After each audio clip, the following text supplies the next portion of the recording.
Hola amigos de Sportstream, bienvenidos a los titulares del día de hoy.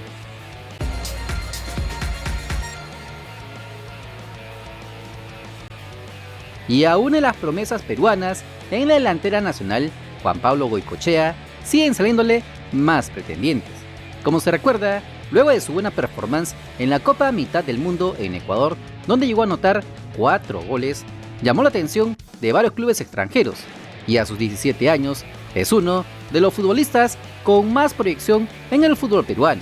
Como se recuerda, equipos brasileños como el Botafogo o el Gremio Porto Alegre estaban sondeándolo hace un par de semanas atrás, cosa que ya les contamos en el video de arriba. Al final no pasó de ese interés, aunque ahora las novedades vendrían del viejo continente. La información la trae el portal deportivo Alianza History. Borussia Dortmund de Alemania ha investigado, a través de un emisario, la situación futbolística y contractual de Juan Pablo Goycochea tras su buena Copa Mitad del Mundo en Ecuador. No hay acercamiento ni oferta, pero sí un interés materializable a futuro. Y antes de que digan humo, un sondeo o acercamiento, como le quieran llamar, no es un contrato firmado, ni siquiera una propuesta, es solo eso, un simple acercamiento. Por lo pronto, podemos contarles que Juan Pablo Goycochea firmó en febrero de este año su primer contrato profesional con Alianza Lima hasta fines del 2023, por lo que cualquier club de este u otro continente deberán desembolsar un par de millones de dólares para llevarse a una de las promesas de nuestro balompié.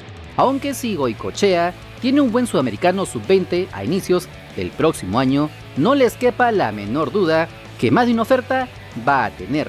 Más bien, sería bueno que su club lo apoye haciéndolo debutar en primera división. Por lo pronto, solo queda esperar. Y ya que hablamos de Alianza Lima, pasamos de sus futuras promesas a sus otroras glorias. Y es que el caso de Jefferson Farfán podría dar un giro de 180 grados. Como se recuerda, esta semana todos los allegados a él y medios deportivos daban casi por hecho que la Foquita estaba cerca de su retiro del fútbol profesional, ya que no se le veía entrenando con el resto del plantel blanquiazul, y mucho menos cuando ocurrió lo de Paolo Hurtado. Sin embargo, en las últimas horas, el periodista deportivo José Varela posteó en sus redes sociales una información que contradeciría todo lo anteriormente dicho. Jefferson Farfán la próxima semana daría una agradable sorpresa en Alianza Lima. Ya se le mira tratando con cariño a la pelotita y hasta haciendo goles en el marco de su recuperación. Estaremos atentos a la información. Solamente queda esperar y entregar la noticia. Sin duda alguna, será de gran ayuda en el equipo para lo que resta del torneo clausura. Además de este post, subió en su cuenta de Instagram un video donde se le puede ver al 10 de la calle jugando con el balón, lo que ha hecho que se ilusionen mucho de sus fans y algunos hinchas de Alianza Lima, aunque la mayoría de sus fanáticos no se emocionan con su posible retorno a los terrenos de juego, sobre todo con el equipo de Carlos Bustos ganando en el torneo clausura. Veremos entonces cuál es la agradable noticia al club de sus amores, porque también se estuvo especulando que ya habría habido un acuerdo entre la dirigencia blanquiazul y el futbolista para hacer un recorte en su sueldo o incluso dejar de percibirlo como una donación a Alianza Lima. Por ahora, solo queda esperar. Y vamos a revisar la jornada sabatina de los peruanos en México. Por la jornada 10 del torneo Apertura de la Liga MX, el Atlas de Anderson Santamaría y Edison Flores empató como local a 1 frente al Puebla.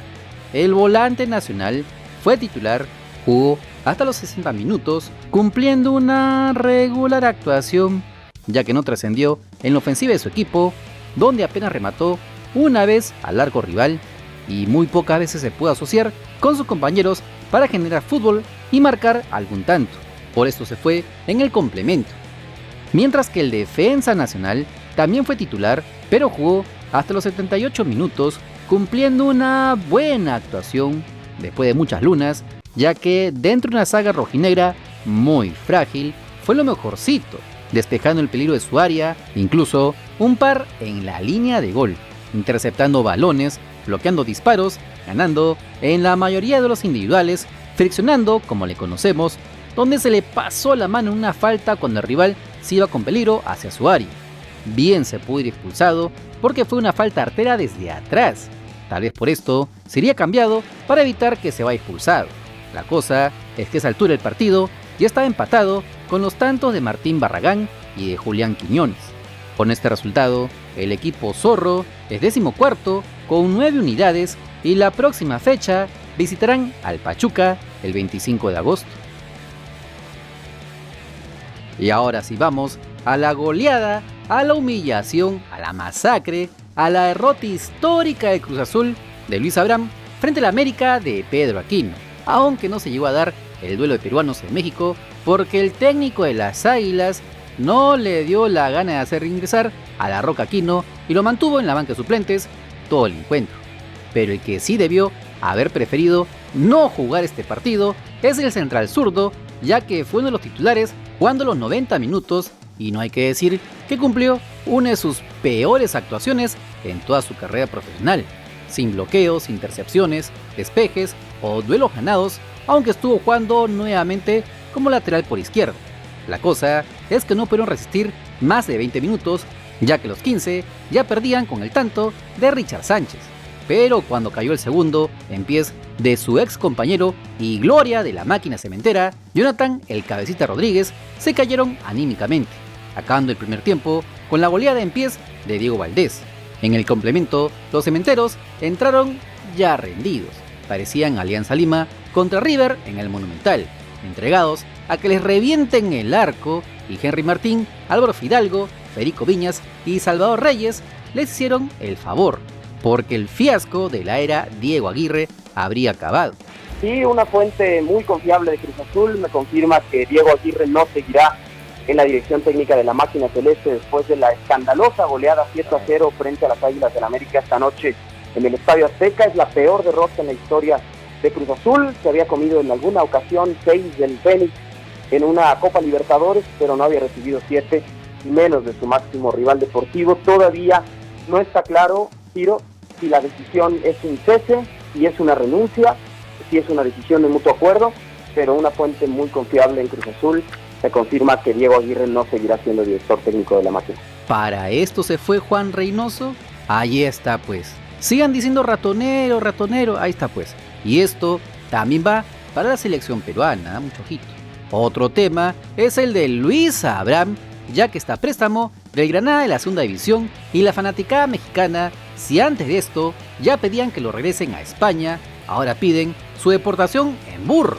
La cosa está muy peliaguda en estos momentos, ya que el Cruz Azul engrana su cuarta derrota seguida y es penúltimo con 8 unidades y la próxima fecha recibirán a León el 24 de agosto. Por otro lado, el América es la otra cara de la moneda, ya que están con 5 victorias seguidas, por lo que ascienden al cuarto lugar con 16 unidades y la próxima fecha visitarán al colero absoluto, el Querétaro, el 23 de agosto. Ya sabes que si quieres estar enterado de las últimas novedades de nuestro balompié nacional, solo suscríbete al canal porque somos el canal del fútbol peruano. Si te gustó el video dale like, comparte, suscríbete con la campanita. Nos vemos en el siguiente video. ¡Chao!